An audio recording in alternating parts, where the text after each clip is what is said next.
What if the wildest thing you ever trusted became the key to saving not just yourself, but an entire community? This isn't just a story about a cowboy and a bobcat, or about surviving Wyoming's cruelest storms. It's about the walls we build between each other and inside our own hearts, and what happens when we choose to reach across instead of closing the door. Stay with me, because Jack and Copper's journey will show you how patience, kindness, and a little bit of wildness can change more than a life. They can change a whole valley. If this story moves you, please hit like and subscribe to HeartTails Daily so you never miss another true tale of courage, healing, and second chances for people, animals, and every wild thing in between. Let's cross the bridge together. Wyoming, 1912. The wind screamed over the prairie, flinging needles of snow into the endless night. The Turner Ranch crouched at the edge of the valley, all sharp eaves and battered boards, holding tight against winter's assault. Tonight, even the horses huddled close, nostrils flaring, eyes wild and rolling at every distant howl that rode the wind. But there was no comfort indoors for Jack Turner. Jack was a big man, rough-handed and thick-chested, but tonight he moved through the kitchen like a shadow, head bent low as he pulled on his worn coat and oilskin hat. The kerosene lamp flickered, throwing the scars on his knuckles into long, jagged lines. He was halfway out the door before he realized he'd forgotten his rifle. Then he paused, listened. Somewhere beneath the blizzard's roar came the frantic, desperate bawling of cattle. The storm was turning. Something was wrong. He grabbed his old Winchester and plunged into the storm, boots vanishing in the snow with every step. His breath iced his mustache. His eyelids stung. He counted his paces from the porch, 15, 20, until the barn loomed up, huge and black, the snow swirling like ghosts at its edges. The cold was a living thing, sharp-toothed, burrowing into his bones. Jack pressed on, muttering curses through clenched teeth, tracking the direction of the cattle's cries. There was a fence line somewhere out there, and as Jack slogged through a drift, he nearly missed the splay of red across the white. Blood in the snow. He froze. His heart hammered, thinking of wolves, or worse, a wildcat, desperate with hunger. He shouldered the rifle, scanning the storm with narrowed eyes. That's when he saw it. Caught in the cruel knots of barbed wire, barely more than a shadow against the drift, was a bobcat. Young but dangerous, with a pelt the color of tarnished copper and eyes bright as flint even through pain. The animal's side heaved, the wire cut deep, blood trickling into the powdery snow. For a moment, man and cat stared at each other, both trembling, both half-mad with fear and cold. Instinct screamed at Jack. Kill it. Save the herd. Protect what's yours. But something about the way the cat struggled, no, not struggled, fought, reminded Jack of old wounds. He saw, not a predator, but another soul trapped by winter, battered by fate. Maybe it was the memory of his wife, soft-voiced and gentle, or his son's laughter echoing in empty rooms. Maybe it was just exhaustion. Jack shoved the rifle into the snow.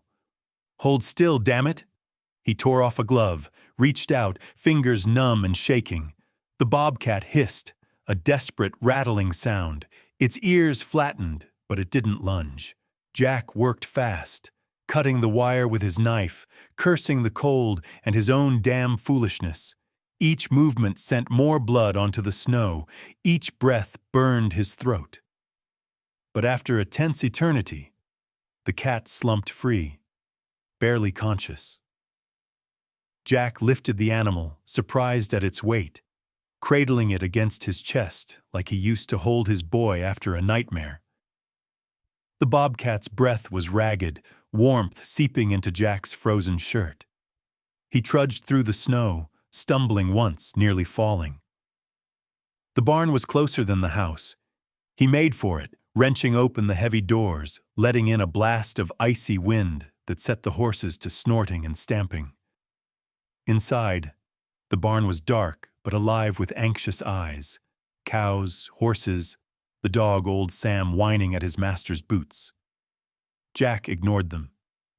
He laid the bobcat on a bed of burlap sacks, shoving hay around for warmth. The animal's eyes fluttered, then closed. Jack rummaged through his coat for the last piece of beef jerky, a hard, stringy bit he'd been saving for himself. He broke it in half and offered it to the cat. At first, the bobcat only shivered, too weak to care. Then, miraculously, it sniffed, flicked out its tongue, and took the food from Jack's trembling hand. Jack exhaled, something unclenching in his chest. He felt a surge of defiance, a stubborn, reckless hope. "You and me, we're both fools tonight." He built up the fire in the old barrel stove, its glow barely touching the corners of the barn.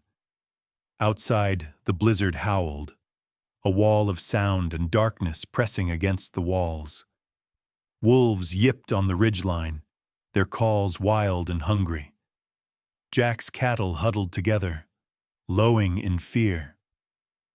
Somewhere out there, the valley's dangers grew bolder in the storm, but Jack stayed put, keeping watch. He wrapped the bobcat's wounds as best he could, using strips of clean cloth and the dregs of whiskey from his hip flask. The animal never took its eyes off him. Every hour, Jack checked the doors, listened for the wolves, whispered to his herd and the cat alike, promising survival he wasn't sure he could deliver. The cold was merciless. Every breath inside the barn steamed and faded. When dawn finally threatened the eastern horizon, Jack was still awake, body aching, mind raw. He sat on a three-legged stool, staring at the animal curled beside the stove. A dangerous secret was growing here, pulsing in the silence. Jack Turner had spared a predator's life. He'd brought it into his world, risking his herd, his home, even his own standing among men who believed in hard lines and harder choices. Outside, the wolves sang their hunger to the dying storm. Inside, Jack kept vigil, the weight of his act settling over him like fresh snow, heavy, silent, beautiful, and dangerous all at once. He didn't know what tomorrow would bring. But tonight, for the first time in years, Jack Turner felt less alone. By the time daylight finally squeezed through the cracks in the barn walls, Jack Turner felt older than he'd ever felt in his life. The blizzard had not relented. It had only deepened, turning the world outside into a howling, colorless void. Jack's cattle were restless, snorting clouds of steam into the frigid air. The horses stamped nervously in their stalls, their eyes rolling toward the door, as if they expected something with teeth to come crawling out of the storm at any minute. Jack's hands were stiff and slow from the cold and exhaustion. He checked on the bobcat, which still lay curled in a tight, miserable ball beside the old barrel stove. Jack squatted beside it, watching its ribcage flutter in shallow breaths. He frowned, running his thumb along the animal's mottled fur, inspecting the makeshift bandages. The wounds looked ugly. Without real help, infection would set in. Maybe it already had. "Not on my watch," Jack muttered. He rummaged in an old army duffel and found his ancient suture kit, the one he'd carried across France in '98, fighting men and memories he'd rather forget. He boiled a bit of water on the stove, dunked the needle and thread, and then crouched down by the bobcat's side. The animal's eyes flicked open, sharp with terror. "It's this or the end, buddy," Jack said, his voice rough but steady. He poured a splash of whiskey over the wound, apologizing under his breath for the sting. The bobcat hissed, swiping once at the air, claws flashing dangerously close to Jack's cheek. But the animal didn't run. Maybe it couldn't. Maybe, Jack thought, it understood, somewhere deep in its wild brain, that he was trying to help, not harm. With a patience born of battle and heartbreak, Jack worked. He sutured the worst of the gashes, his hands sure even as his joints ached. The bobcat quivered but held still, except for the occasional resentful twitch. Jack spoke to it softly, telling old stories, half to soothe the animal, half to steady himself. He talked about his boy, about the winter he'd broken his leg, about how sometimes all a man could do was patch things up and hope for the best. The storm outside sounded like a world ending. For a while, Jack let himself forget about the ranch's debts, the town's suspicions, even the wolves. All that existed was the pale shape on the burlap, the rhythm of the needle, the steady heat of the stove, and the hollow ache in his chest that never seemed to fade. But trouble, Jack knew, never stayed away long. By late afternoon, the cows began bawling louder, a new note of panic in their voices. Jack stood and cracked open the barn door, squinting into the white fury. He saw nothing, just swirling snow and the vague outline of the house, half buried now. He shut the door quickly, shivering. Inside, the air was thick with tension. The dog, old Sam, barked at the bobcat and then slunk away, tail between his legs. The horses were growing frantic, slamming against the stalls.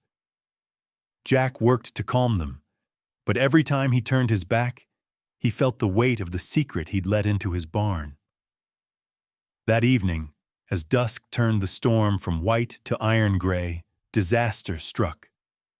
Jack was topping off the cow's feed when Copper, the name now hovered in his mind for the animal's burnt orange coat, suddenly lurched upright, yowling. Startled, Jack spun, just in time to see Copper stagger into the lantern stand, sending it crashing to the floor. For a split second, nothing happened. Then a bloom of orange fire erupted along the spilled kerosene, racing across the floorboards toward a stack of old hay. Flames licked up, smoke billowing thick and black. "Damn!" Jack roared, leaping for the water barrel. The barn was dry as tinder, the cold air sucking the moisture from every board and bale. He dumped water on the fire, the heat biting his face and hands. Copper, terrified, tried to limp away, but the flames were faster. Horses screamed, rearing in their stalls, their hooves clattering. Jack seized a blanket, beat at the flames, smoke searing his lungs. His vision swam. For a moment, he thought he saw the face of his wife in the smoke, eyes wide with fear. "Hold on, girl," he gasped, coughing. He lunged for Copper, yanking the bobcat away from the edge of the fire, tucking the animal under one arm as he dragged the smoldering blanket with the other. Old Sam barked frantically. The cows bellowed. The world shrank to the crackle of burning wood, the stench of singed hair, the animal's wild heartbeat thrumming against his ribs. At last, with a final desperate shove, Jack managed to smother the last of the flames. He collapsed onto his knees, breath coming in ragged bursts. Around him, the barn was a chaos of frightened animals and scorched hay. The lantern was ruined. Smoke drifted in heavy clouds toward the rafters. Jack looked down. Copper was shaking, but alive. Jack's hands were blistered, his shirt sleeve burned. He felt the exhaustion settle over him like a wet blanket. Night fell hard. Jack gathered what blankets he could find and hunkered near the stove. Copper curled close. The storm battered the barn's walls, but inside there was warmth, hard-won and precious. Jack pulled out his harmonica, a battered old thing his boy used to love. He played a slow, wavering tune, half lullaby, half prayer. Copper's ears flicked, the cat's eyes closed, just for a moment, as if the music made sense to it in a way nothing else did. Outside, the wolves circled, their howls rising above the wind. Inside, Jack and Copper, battered but alive, shared the silence. Their truce was fragile, held together by scars and music, but it was real. By dawn, the storm had eased. Jack sat with his back against the barn wall, harmonica in his lap, the bobcat's soft purr just audible above the wind. For the first time, Copper's tail brushed Jack's boot, not in threat, but in wary gratitude. A secret, dangerous bond was growing in that battered barn, and though Jack knew it could cost him everything, his livestock, his home, even his place in the valley, he felt, in his bones, that he wouldn't have chosen differently. When the storm finally broke, it did so without ceremony. The wind died away like a spent animal, and the sun forced its way through sullen clouds, painting the Wyoming Valley in pale silver. Jack Turner stood in the threshold of his battered barn, boots rooted in icy mud, and breathed deep. The world outside was a battered white quilt, dotted with the dark shapes of cattle digging for grass beneath the snow. For the first time in days, Jack could see the horizon, the sharp blue arc of the hills, and the ghostly trails of smoke rising from distant ranches. The silence was so pure, it rang in his ears. Jack rolled his aching shoulders, his body reminding him of every bruise and burn earned during the storm. His hands, clumsy, swollen, still blistered from the fire, were clumsy as he checked on the cattle, counted heads, and patched up fences with what little wire he had left. Even as he worked, his eyes kept straying back to the barn. He'd done his best to clean up the scorched straw and replace what he could, but the air still smelled faintly of smoke and fear. Inside, the bobcat lay curled on a ragged blanket by the stove, its wounds bandaged, its breath no longer a struggle. It watched Jack's every movement with wary yellow eyes, never quite relaxed, but no longer desperate. Jack had started calling the cat Copper in his mind, though he never said it out loud. He was still unsure if naming the creature made it a friend, a guest, or a mistake that could haunt him for years. Each night, after the chores, Jack would sit by the stove, resting his sore legs, staring into the flames. He'd talk to Copper in a low, rumbling voice, telling stories from the old days, about hunting trips with his father, dances at the town hall, even the foolish things he'd done as a boy. Sometimes he'd just sit in silence, listening to the wind rattle the eaves and the distant howls of wolves fading with the night. In those moments, memories would rise up, unbidden. He'd see his wife, Ellen, her hair like wheat in the sun, her laugh rising above the music at barn dances. He'd remember his boy, Sam, all legs and freckles, trailing after Jack in the pasture, always full of questions and dreams. Their loss was a pain that never left, a shadow that moved with him through every season. Jack's kindness, some said, had made him weak. But he knew better. It was all he had left of them. Copper's presence was a comfort and a challenge, both. The bobcat would sometimes vanish for hours, slipping through a crack in the wall to roam the yard, but always returned, drawn by the warmth of the stove or the sound of Jack's harmonica. Jack had started using the old army whistle, a sharp, high note that cut through the morning quiet. At first, Copper ignored it. Then, little by little, The Bobcat began to appear whenever Jack played a certain tune or whistled a particular phrase. It wasn't obedience, Jack decided. It was understanding, a language built on patience and music, not words. Yet the fear never left him. Every time Jack heard the crunch of boots on snow or the far-off sound of a rider on the road, his gut twisted with anxiety. If anyone from town discovered what he was harboring, a wild bobcat healed and fed in his own barn, they'd brand him a fool, or worse. Some would claim he was endangering them all. Old habits die hard in Wyoming, and Jack knew the town's suspicion was always lurking, hungry for a reason to turn on an outsider. Even Copper, for all the tentative trust that had grown between them, was never fully tame. Some nights, the bobcat's wildness showed through. A flash of teeth when startled, a low growl when Jack got too close to the wounds. Jack respected that edge. He recognized it from his own reflection, on sleepless nights, when the ache of loss turned sharp and wild inside his chest. But there were moments, small, shining ones, when the weight of grief seemed lighter. Jack caught Copper grooming himself, purring quietly in the warmth. He'd see the bobcat watching the snowfall, head cocked as if listening for something only it could hear. Once, Jack awoke to find Copper curled at his feet, their breath rising in perfect rhythm. Life on the ranch settled into a new, delicate rhythm. Jack did his work in silence, tending the herd, chopping wood, and braving town only when supplies ran low. He noticed the looks people gave him, curious, sometimes pitying, sometimes hard and cold.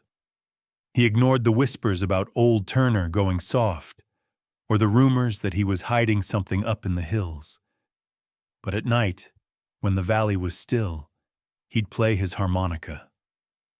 Copper would slink out of the shadows, ears pricked, tail twitching. The music filled the barn, notes rising, falling, threading through the hush, like a secret only the two of them shared. Jack often wondered what his wife would have thought of all this. He hoped she'd understand, that she'd see this strange friendship as something beautiful, even necessary. Maybe in some small way, it was a way to keep a promise he'd made to her, to never let the world harden his heart, no matter how many winters came and went. The ranch, though still marked by loss, was less empty now. The shadows lingered, but they weren't so heavy as before. Jack had no illusions about the future. He knew a secret like his couldn't stay buried forever. Sooner or later, someone would come looking, or Copper's wildness would bring trouble to his door. But for now, he let himself enjoy the fragile peace they'd built, one long night and hopeful morning at a time. And each time he picked up the harmonica, Jack felt, if only for a moment, that kindness might be enough to keep the darkness at bay. Spring in Wyoming comes slow and grudging, each day prying loose another finger of winter's grip. For Jack Turner, it was always a bittersweet time. This year, the changes brought something else, a new kind of tension, threading through his days like a warning. The snow receded, revealing muddy patches and tufts of tough brown grass. Jack worked long hours repairing fences battered by wind and wolves, patching roofs, and trying to coax his cattle through the lean months. His hands were always busy, but his mind wandered. He found himself listening for the soft, soundless step of Copper, who came and went as he pleased, a living rumor moving through the valley. Sometimes Copper would vanish for a day or two, returning with a limp or a streak of blood on his fur. At first, Jack worried himself sick, pacing the barn and muttering about foolish old men and wild animals that couldn't be tamed. But always, just as dusk settled and Jack's harmonica echoed across the pasture, Copper would reappear, slipping through the fence, eyes shining with some private joke, always dragging back a gift. It started with a grouse, left neatly at the barn door. Then a fat rabbit, its neck broken with a single bite.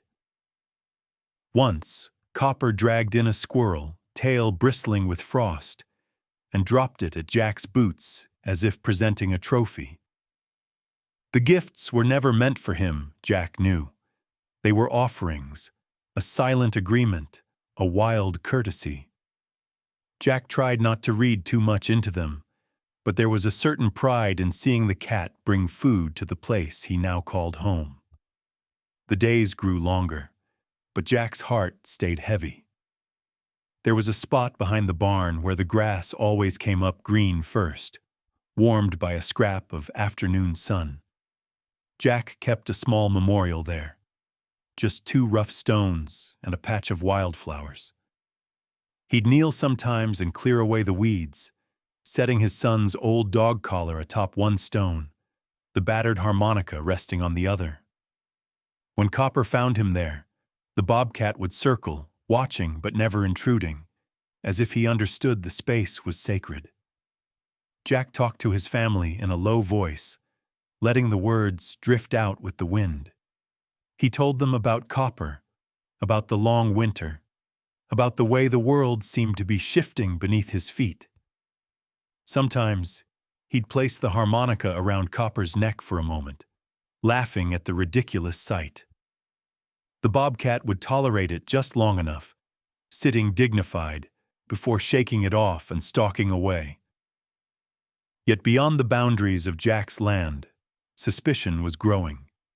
It started with whispers, tales of mutilated cattle on other ranches, rumors of a ghost cat haunting the valley. A heifer found dead, torn open on the high ridge, a calf missing, vanished in the night. Jack knew Copper was innocent. There were plenty of coyotes, wolves, and wild dogs to blame, but the valley had always needed a scapegoat. When Jack rode into town for supplies, he felt the change. Men stood a little farther apart. Conversations stopped when he entered the store. Old friends nodded but didn't invite him for coffee.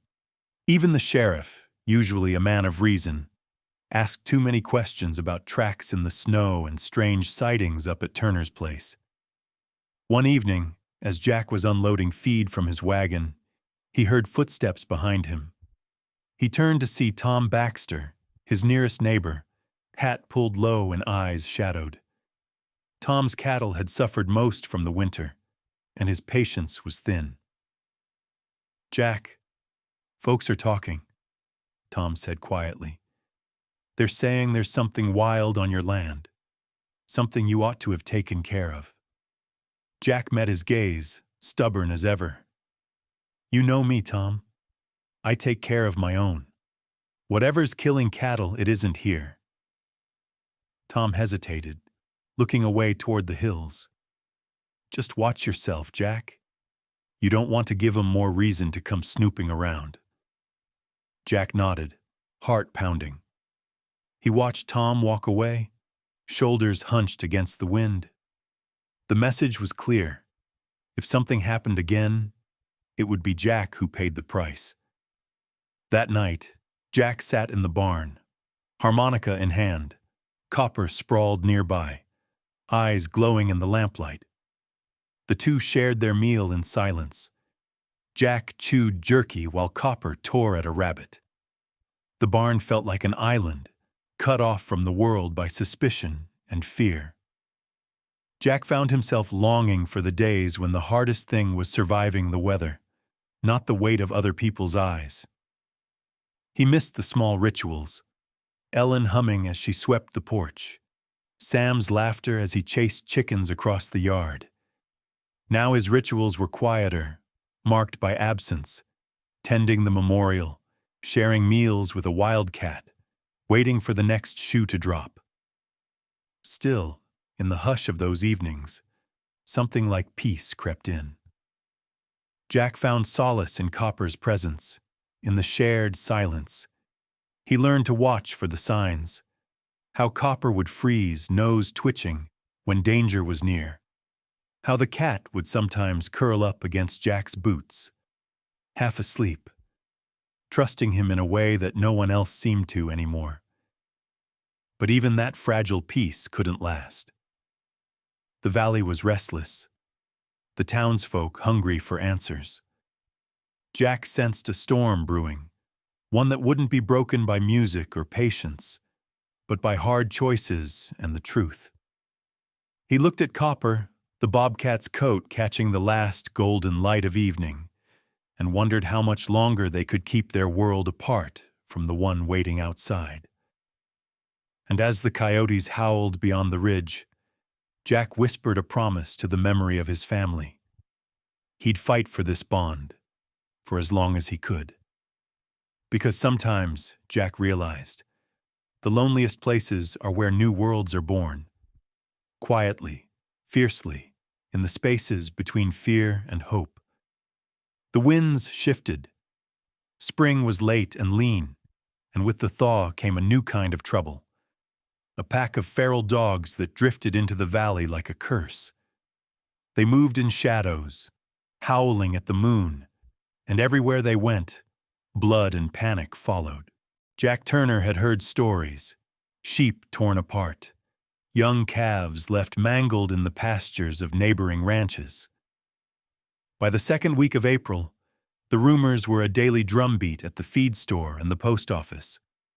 The pack was big, half wild, maybe some with collars still dangling from skinny necks, most with eyes too bright and bellies too thin.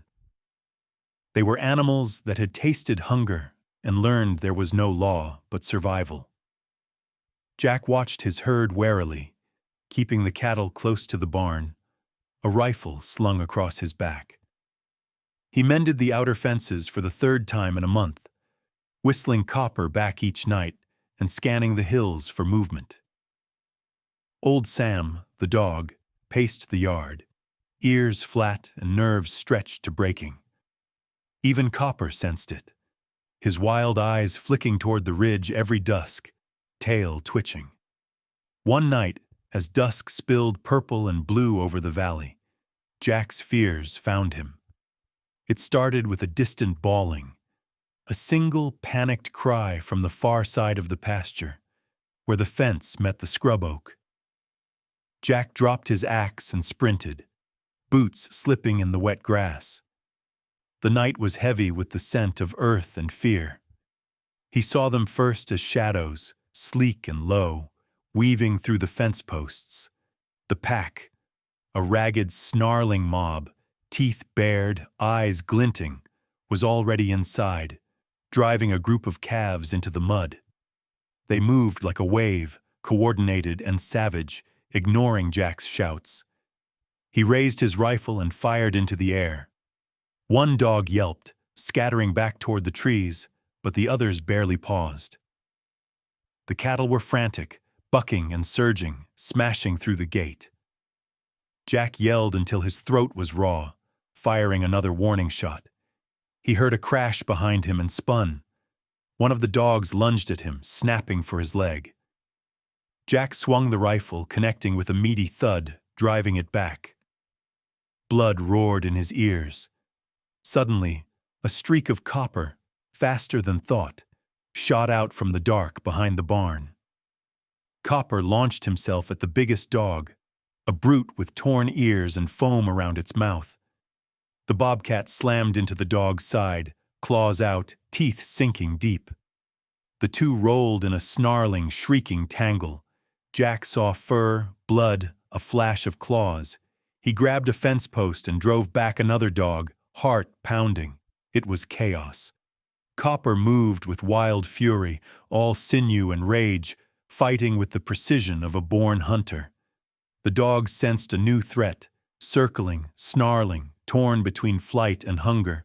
For a breathless moment, man and cat stood side by side, Jack swinging his rifle like a club, Copper arching his back, ears flat, fangs bared in a silent snarl. One by one, the dogs broke. They slunk off into the trees, limping and bloody, yelping into the darkness.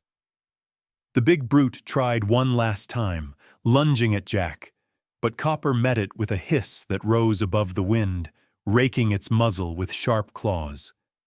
The dog retreated, tail between its legs. Then there was only the wind, the heaving breaths of terrified cattle, and the acrid scent of blood and fear.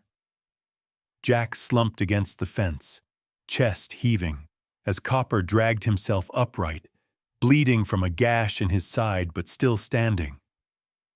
The bond between them, forged in fire and ice, had been tempered now in blood. A lantern bobbed in the dark. Someone had seen the commotion. Jack squinted and recognized Silas Goodwin, his closest neighbor, riding hard from the ridge. Silas reined in, eyes wide at the carnage. "Jack, you all right?" he shouted. Jack nodded, wiping sweat and blood from his brow. "Got here just in time. Dogs nearly had us." Silas's gaze swept over the battered herd, then landed on Copper, crouched and panting beside Jack. For a long moment, man and Bobcat stared back at him, not as master and beast, but as equals, survivors. Silas's face shifted from fear to shock to something like awe. Is that the cat folks been whispering about?" he asked, his voice hushed. Jack looked at Copper, then at Silas. "Yeah," he said quietly. "He's with me." Silas took it in, man, wildcat, and herd, all battered but alive. He nodded once, slow. "Well, I'll be damned. Never seen the like." He tipped his hat, mouth set in a thoughtful line. The next morning, as sunlight split the valley, the sheriff and a crowd of townsfolk came riding up, drawn by tales of barking, gunshots, and wild howls. They found the fence broken, the ground churned and bloody, and a battered but unbroken herd. They saw Jack, battered and burned, tending to his animals, and just behind him, Copper, licking his wounds but watching every move. There was a tense silence. Some of the men eyed Copper with suspicion, old fears rising. Others whispered about what Silas had seen. Then Silas himself stepped forward, told what he'd witnessed, how the Bobcat had fought the pack, saved the herd, stood with Jack against the odds. For the first time, doubt flickered in their eyes. Was it possible? Could a wild animal, one everyone had feared, be a protector, not a killer? Jack stood tall, tired but unbowed. He met their gaze and said, "Copper's not the threat. He's the reason I'm still standing." The town, caught between old beliefs and new possibilities, left with more questions than answers. But the seed was planted. For the first time, people began to wonder if trust might be stronger than fear. And as dusk settled over the valley, Jack sat with Copper on the porch, listening to the hush between the stars, and dared to hope that the world had shifted, just a little. By sunrise, word had spread like wildfire. The Turner Ranch, always a little apart from the rest, was the talk of every porch, feed store, and church pew in the valley. Some told it straight. Jack Turner and a wild bobcat had driven off a pack of killer dogs, saving half the cattle in the north pasture. Others spun it wilder, Jack riding with the beast at his side, a man gone half feral after too many lonely winters. For the first time in months, Jack felt the gaze of the valley shift toward him, not with suspicion, but with something closer to curiosity, though just as sharp. The bruises on his arms and face had turned dark and tender, and the stitches on Copper's flank were raw and angry, but both man and cat moved with a new, wary pride. It didn't take long for the sheriff to call a town meeting. Jack had no appetite for crowds, but he cleaned up as best he could, slicked his hair back, and rode Copper's battered old wagon into town. Copper stayed behind, curled in the barn hay, healing in the patchwork sunlight. The whole ride, Jack felt the weight of the valley's eyes, some warm, many cold. At the town hall, the benches were packed.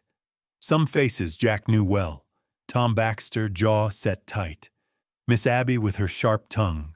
Old Silas, who'd seen the fight and stood by his word. But there were strangers, too. Men from farther up the valley. Eyes like river stones. The sheriff, a big man with a heavy voice, opened things fast. "We're here about what happened at Turner's place. Wild dogs, dead cattle, and this animal. We need answers." Tom Baxter spoke first, voice rough with doubt. "You're a good man, Jack, but keeping a wildcat? Folks are scared. Kids, livestock, all at risk." Jack stood, taller than most, but his voice was calm. "I didn't plan for Copper to stay. He came to me near dead, and I had a choice. Put him down or patch him up. I chose the latter. He's no tame cat, but he's not the monster folks say. Last night he saved us all." A buzz of whispers cut through the crowd. Some nodded, others scowled. Miss Abby, ever the skeptic, glared. "You expect us to believe you've got him under control? What's to stop him turning on the town?" Jack looked her in the eye. "What's to stop a man turning mean, Miss Abby? I lost my family to a fever. Could have let it twist me up, turned cold, but I chose not to. Copper could be a killer, but he isn't. He's learned to trust. So have I. That's all I can say." Silas stood, clearing his throat. "I saw it myself. That Bobcat didn't hesitate. Fought like hell to save Jack and his herd. Maybe it's time we stopped fearing every shadow." Someone else shouted, "It's a wild animal. What if he snaps?" Jack raised his hands. "That's fair. I'm not asking for blind trust. Here's my proposal. Let me work with Doc Beecham, the vet. We'll monitor Copper, keep logs, study his habits. If he so much as snarls at a child, I'll take responsibility. But let's not go back to shooting everything that scares us. Haven't we learned that yet?" A low murmur rippled through the room. The sheriff eyed Jack for a long moment, then nodded. "All right, Turner. You and Beecham keep records. But if there's trouble, real trouble, it's on your head. Understood?" Jack nodded, jaw set. Understood. The meeting dissolved into knots of arguing men and women. Some left shaking their heads. Others hung back, curious for the first time in years. Jack felt a strange relief. His fate wasn't set, but there was a crack in the wall. It was enough. Back at the ranch, Jack set to work, this time with the vet's help. Doc Beecham, a lean man with a dry sense of humor, visited every week. He examined Copper with practiced hands, took notes, and marveled at the animal's scars and calm. "Never seen the like," he admitted. "But maybe it's time we learned something new." Slowly, cautiously, the ranch became a place of quiet curiosity. Some school children, shepherded by nervous teachers, came to the fence to catch glimpses of Copper basking in the grass. Old neighbors watched from a distance, arms crossed, weighing what they saw against what they'd always believed. Jack took the opportunity to teach. He told the children about respect, how wild things needed space, patience, and understanding. He showed them Copper's claws, sharp but sheathed, and told how trust wasn't given lightly, but earned drop by drop. Copper, for his part, played his role with a regal indifference. He tolerated the attention, but came closest only when Jack played the harmonica, stretching in the sun as the soft notes drifted through the warm air. Sometimes, he'd brush past Jack's leg, a silent assurance. Other times, he'd disappear for hours, returning with burrs in his fur and the proud look of a creature who still remembered what it was to be wild. Evenings were quieter. The valley seemed to breathe easier, the sharp edge of fear dulled by curiosity, and the slow, cautious hope that maybe things could be different. There were still doubters. There always would be. But for the first time, Jack sensed he was not alone in his belief. As dusk fell and the first stars blinked awake, Jack sat on his porch, harmonica in hand. Copper sprawled in the tall grass. He played a gentle tune, watching the shapes of children and neighbors drift away, their voices softer, their hearts maybe just a little more open. The world wasn't healed, not yet. But the door to coexistence had cracked open, and Jack, with Copper at his side, was determined to see just how far it might swing. Summer pressed down hard on the valley that year, as if the world itself was holding its breath. By late June, the grass had already burned to gold, and the river ran low, exposing beds of cracked, sun-baked stone. Drought gnawed at the land, making every living thing sharper, hungrier, and more desperate. Where once the world had seemed frozen in fear, now it felt brittle, close to breaking. Jack Turner spent long days hauling water to the cattle, cursing the sky and the stubborn heat. He kept watch over the herds from before sunrise until the evening's pale lavender glow, never letting his guard down. The dangers were different now. Coyotes slinking through the parched grass, hawks wheeling overhead, and men he'd never seen before moving quietly through the edges of the valley. Copper, his wounds healed but his eyes still wild, moved with new confidence. Sometimes he'd disappear for hours, slipping into the shadows and returning with the dust of the hills on his fur. More than once, Jack spotted traps, cruel iron jaws hidden in thickets or along game trails, set by poachers who'd come seeking what little the drought had spared. It made Jack's blood boil. It was early one morning, before the world had properly woken, when Jack saw the first sign of real trouble. He was walking the northern fence line, his boots crunching in the dry weeds, when he found a cluster of snares baited with scraps of rabbit and a musky scent he recognized from his army days. Poachers, men who'd kill anything for a pelt, a haunch, or just the thrill of it, were working the valley. Jack followed the tracks with the careful patience of a hunter. Copper trailed him at a distance, eyes alert, body pressed low to the ground. Together, they moved through the brush, silent and tense. Jack's old cavalry instincts rose to the surface, the world narrowing to sign, sound, and scent. Near the creek, they found a crude camp.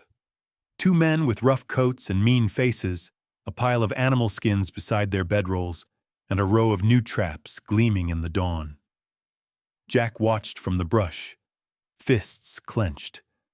The men laughed as they sharpened knives, their voices carrying over the dry stones. It was all Jack could do not to charge in and set things right then and there. Instead, he waited for nightfall. He returned home, gathered supplies, a coil of rope, his old revolver, and a battered tin of biscuits, and left a note for Doc Beecham, just in case things went wrong. Copper shadowed him, as if he understood that this was a different kind of hunt. Under a half-moon, Jack and Copper slipped back toward the poacher's camp. They worked together without a word, Copper scouting ahead, Jack following his signals. When the men settled in for the night, Jack crept close and sprang his trap. He cut the ties on the horses, letting them bolt into the darkness. Copper circled the camp, hissing and growling, snatching at their bedrolls. The men woke in confusion and terror, stumbling after their mounts, never knowing how many enemies they faced. By morning, the camp was empty. Jack and Copper dismantled every trap they could find, tossing the cruel iron into the creek and scattering the skins so no profit could be made from suffering. Jack felt a fierce satisfaction in the work. Justice rough and simple. But the valley had more tests in store. A week later, the alarm spread like wildfire. A child had gone missing. Emily Harper, just 8 years old, had wandered off while picking wildflowers near the lower woods. Her mother's screams carried all the way to Turner's ranch. Within an hour, the whole town was searching. Men on horseback, women with lanterns, even the sheriff himself. Jack joined the search, but it was Copper who found the first clue. The Bobcat appeared from the underbrush. A scrap of Emily's yellow dress caught in his jaws. He dropped it at Jack's feet, then loped back toward the trees, pausing to look back. Jack called out, "He's found her trail!" and plunged after Copper, heart hammering. The searchers followed, crashing through the undergrowth, Jack and Copper leading the way. The Bobcat moved quickly, nose to the ground, pausing now and then to check the wind. Deeper into the woods, Copper stopped, tail lashing. Jack spotted a small, trembling figure beneath a fallen log. Emily, eyes wide with terror, scratched and dirty but alive. Emily's mother ran to her, sobbing. Jack stood back, arms folded, watching as Copper circled warily, keeping a protective distance. When the girl looked up and saw the Bobcat, she didn't scream. Instead, she whispered, "He found me." News of Copper's heroism spread even faster than the old stories. This time, there was no talk of monsters or curses. Instead, people gathered at Turner's fence, not to argue, but to listen. Jack was asked to speak at the schoolhouse, to tell the story of Copper, not as a beast tamed, but as a partner in survival. At the next town meeting, Jack was invited to help plan a new project, a small wildlife protection initiative meant to teach children and adults alike about the valley's creatures and the delicate balance of living alongside them. The sheriff, once Jack's biggest skeptic, now nodded respectfully when they met. "Seems your experiment's working, Turner," he said, gruff but genuine. Jack accepted his new role with humility. He knew trust was fragile, always hard-won, but every day Copper returned to the porch at dusk was proof enough for him. The Bobcat's story became legend, a sign that the valley could change, if only a little. Still, as summer faded to gold and the world slowed toward autumn, Jack found himself wondering how long this fragile peace could last. Trust was a gift, easily broken. He watched the horizon with cautious hope, Copper always at his side, both of them marked by scars and changed by what they'd survived together. But for the first time, the future felt possible, wide as the sky and bright as the sun on the hills. Autumn in Wyoming arrives as a quiet hush, the air turning crisp, the leaves whispering down in gold and rust, the land itself sighing after a long, hard year. For Jack Turner, this season felt gentler, even as the old ache in his bones warned of colder days to come. There was a shift in the valley, almost too subtle to name, like the soft easing of a wound that had never truly healed. Jack woke before sunrise, as always, but now he lingered by the window, watching Copper prowl the yard in the pale dawn light, pausing to stretch or watch a bird flit through the cottonwoods. The ranch was still a place of work, fences to mend, cattle to tend, hay to stack against the promise of snow. But now there was something new, a sense of belonging, both for Jack and the Bobcat who had once been a trespasser. After the rescue of Emily Harper and the expulsion of the poachers, the community's view of Copper and Jack had changed. Children gathered at the fence most afternoons, their voices rising in excitement whenever Copper appeared. Even the elders, wary at first, now sometimes nodded as Jack passed, tipping their hats with a grudging respect. It was a small miracle, the kind that comes not in a single moment, but through 1,000 small acts, strung together by patience and persistence. Jack's role had changed, too.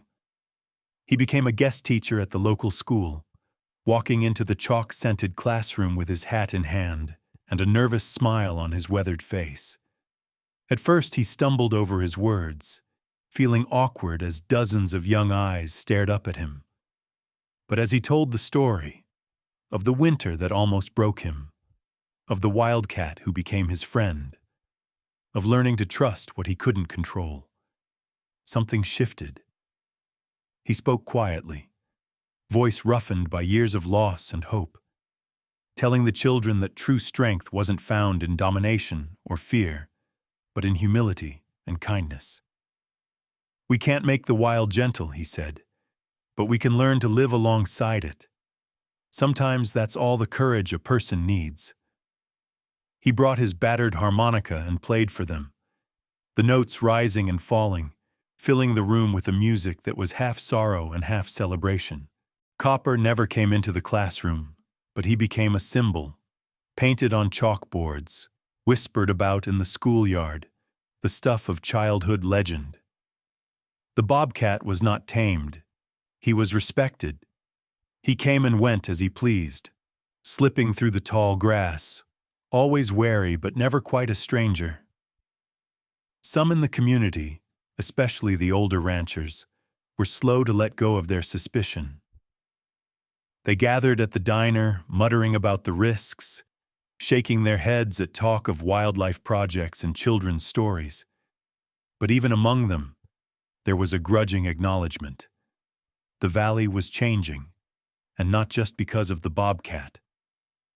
The old ways, shoot first, ask questions later, were giving way inch by inch to something softer, if not weaker. At home, Jack spent more time reflecting. He visited the small memorial behind the barn more often, brushing snow from the stones, placing wildflowers when he found them. He spoke to Ellen and Sam in a low voice, telling them about the valley's slow transformation, the children's laughter, the trust he'd learned to give and to receive. It hurt, but the pain was less sharp than before, edged now with gratitude instead of bitterness. Copper, for his part, remained both comfort and challenge. Some days he would disappear into the hills, returning at dusk with burrs tangled in his fur and the scent of the world on his coat. Other evenings, he'd curl at Jack's feet on the porch, eyes half closed, listening to the harmonica's low, wandering tune. There was no pretending that Copper was safe or simple, or anything but wild, but Jack had learned that loving what you cannot own was the truest form of strength. As the days grew shorter, Jack noticed a shift among the town's children. They stopped throwing rocks at strays, stopped shouting at the hawks that hunted near the river. Some of them took to walking the fence lines with notebooks, recording tracks, and sketching the animals they glimpsed. Jack helped them build birdhouses and showed them how to listen for owl calls at night. He taught them that the land was not just something to be survived, but something to be cherished. Town meetings grew less heated, more thoughtful.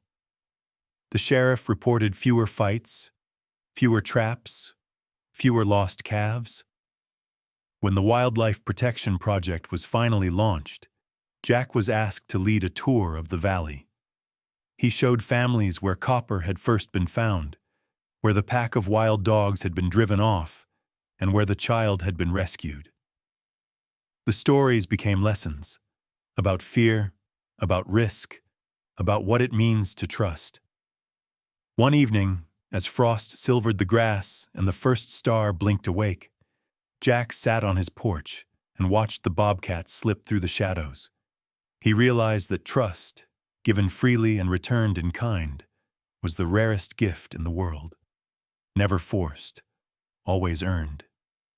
He thought about all he had lost and all he had gained, and how the two could live side by side, tangled like roots beneath the snow. The valley, at last, seemed to breathe easy, and Jack, sitting in the quiet with Copper close by, let himself believe that maybe, just maybe, the world was learning to do the same.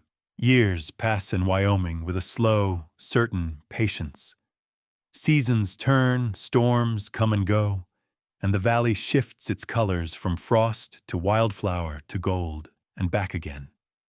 What once seemed impossible, a man and a wild bobcat living side by side, the town learning to trust what it once feared, became woven into the fabric of the land, as real and lasting as the hills themselves. Jack Turner grew older, his hair silvering and his stride slowing. His hands, once so steady and strong, sometimes trembled now when he saddled a horse or whittled a piece of wood on the porch. But there was a new steadiness in his heart, a calm that came not from the absence of hardship, but from having endured it and found meaning on the other side. Copper changed, too. No longer the skinny, wounded creature Jack had saved so long ago, the bobcat was now in his prime, sleek, powerful, his coat thick and shining with health. But even Copper was not untouched by time. There were days when he disappeared for longer stretches, roaming the hills and valleys, following some call Jack could never understand. And then, one spring evening, Copper returned with a mate, a wild, gray-furred beauty with amber eyes and a wariness to match his own. Before long, the signs of new life were everywhere. Copper's mate made her den in a thicket near the creek, and soon small, spotted cubs began tumbling through the grass. Jack watched with wonder as Copper taught them to stalk and pounce, to slip silent through the shadows, to live with courage in a world that would never be entirely safe. The sight stirred something deep in Jack's chest, a bittersweet pride, as if the world was paying back an old debt in the form of new beginnings. The valley changed, too. The wildlife protection project Jack had helped start grew roots. A patch of wildland, once just a neglected swath of rocky pasture, was officially set aside as a refuge for bobcats, deer, and all manner of creatures that called the hills home. It wasn't much, but it was a start, and a brass plaque at the trailhead told the story. In honor of the bond that changed us all, Jack Turner and Copper. Jack was named the first caretaker of the refuge. He took to the work with quiet pride, leading tours for school children and their parents, pointing out animal tracks and teaching the lessons of coexistence. He made sure to tell the story honestly, how fear nearly won, how trust was built slowly, how no one ever really tames what is wild, but can learn to live in respectful company with it. Copper's descendants became a familiar sight in the valley. Their numbers never great, but their presence undeniable. At dusk, it was not uncommon for ranchers and townsfolk to spot a flash of spotted fur along the fence lines, or to hear a yowling call echo across the fields. Where once a bobcat's presence would have meant rifles and traps, now it brought quiet smiles and even a sense of luck. "There's one of Turner's cats," people would say, and the name was spoken with respect. Jack's days settled into a gentle rhythm. He rose early to walk the trails, pausing to fix a broken fence or clear a downed branch. He spent afternoons at the little schoolhouse, helping children build birdhouses or paint murals of the animals they'd seen. In the evenings, he'd sit on his porch with a mug of coffee, his harmonica in his lap, and watch as the sun set the world ablaze with color. But even as the years rolled by, the ache of loss never fully faded. Jack still visited the memorial behind the barn, placing fresh wildflowers beside the stones, whispering stories to Ellen and Sam as if they were only just beyond the tall grass.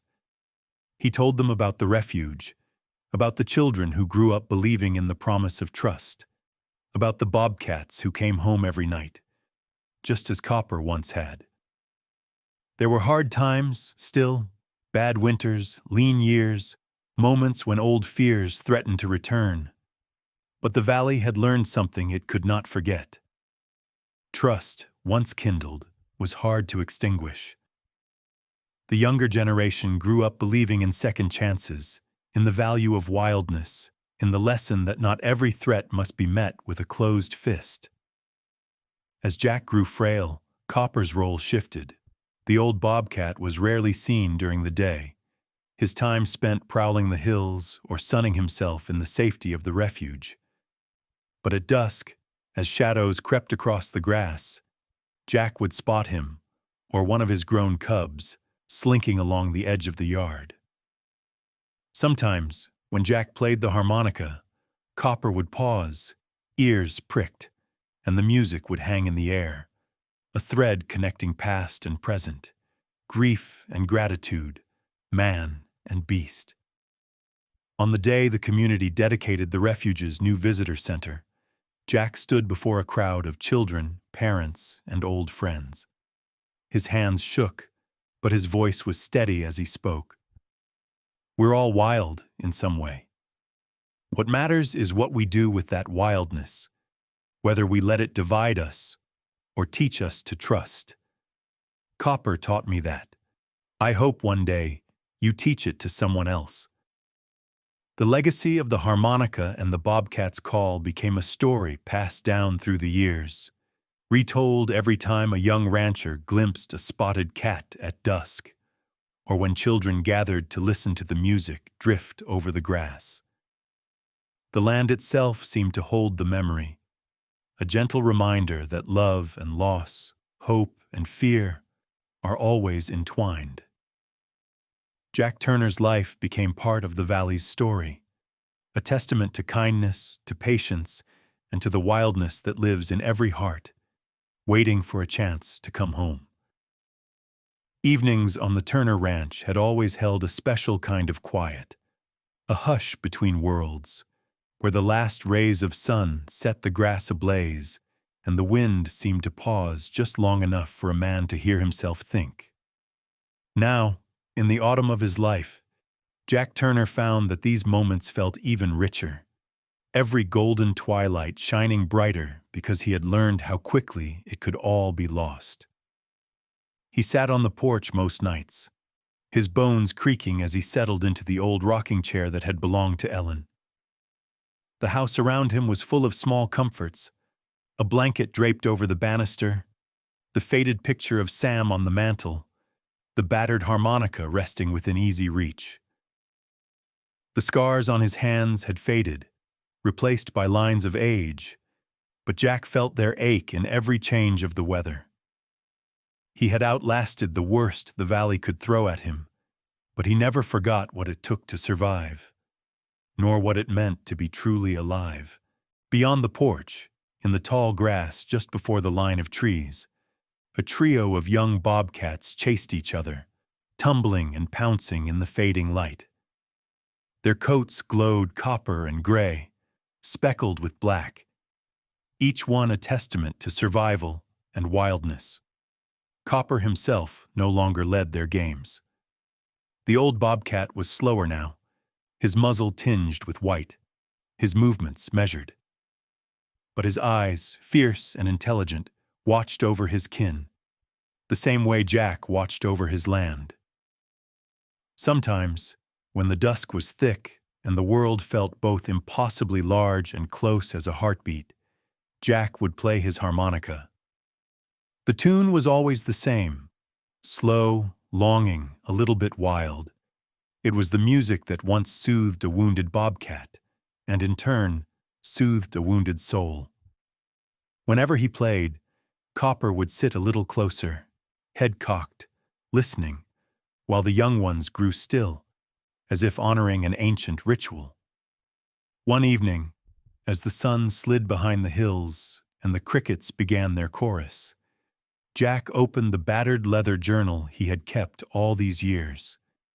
He wrote, "If you ever meet something wild, in the woods or inside yourself, what might happen if you reached out with patience instead of fear?" He let the question linger on the page, just as it had lingered in his life. He thought of the stormy night when he first found Copper, bleeding and wild, and how his own pain had echoed in the cat's eyes. He remembered the long, lonely winters, the brush with fire, the fight with the wild dogs. He remembered the days of suspicion and scorn, and the slow, stubborn way trust had taken root in the valley. The lessons were never simple, never painless, but always worth the risk. Some evenings, Jack welcomed visitors, children from the schoolhouse, now grown and bringing their own little ones. They came to walk the trails, to listen for bobcat calls at dusk, to hear Jack tell his story on the porch. He always ended the same way, looking each of them in the eye, as if passing along a secret. You want to know what saves a man? It's not what he keeps, but what he sets free. That goes for wildcats and for sorrow, for anger and for hope. You build a bridge, little by little, between your world and what you fear, and one day, you'll look up and find you're not alone on the other side. The refuge, once just a patch of scrub and stone, thrived. Wildflowers bloomed where cattle once grazed, and new voices, foxes, hawks, coyotes, and yes, bobcats, joined the chorus each dawn. The townsfolk took pride in what they had protected, understanding at last that their world was richer for what they had learned to live with, not conquer. On Jack's last autumn, the valley seemed to glow, as if the land itself remembered all that had come before. Copper still came every evening, though he rarely ventured onto the porch anymore, content to watch his cubs tumble in the grass. Sometimes, at the edge of sleep, Jack thought he could hear Ellen's laughter or feel Sam's hand slip into his, reminders that love and loss never truly leave us, but become part of the wild, beautiful world we carry forward. As the final leaves fell, Jack penned one last message in his journal, meant not just for the valley, but for anyone who would ever hear his story. If this story stirs something in you, share it. Share it with someone who needs to believe that trust, slow, hard-won, but real, is possible. Sometimes what saves us isn't what we keep, but what we set free. He closed the journal and laid it beside the harmonica. The dusk was thick, full of the scent of grass and wood smoke. Somewhere out in the field, a young bobcat yowled, the sound echoing across the valley. A call, a memory, a promise. Jack closed his eyes, rocking gently, feeling the earth settle around him. He knew the legacy of trust he'd helped build would outlast his own time. Children would walk these trails, play these songs, and tell the story of the man and the bobcat. The bond that changed a valley, the bridge between worlds that could never be fully crossed, but always reached for. And as the stars blinked awake, Jack Turner, old cowboy, teacher, friend, felt a quiet peace. In every echo, every sunset, every wild call through the grass, the lesson lived on. Cherish the wildness within and around us, and never be afraid to offer it a second chance.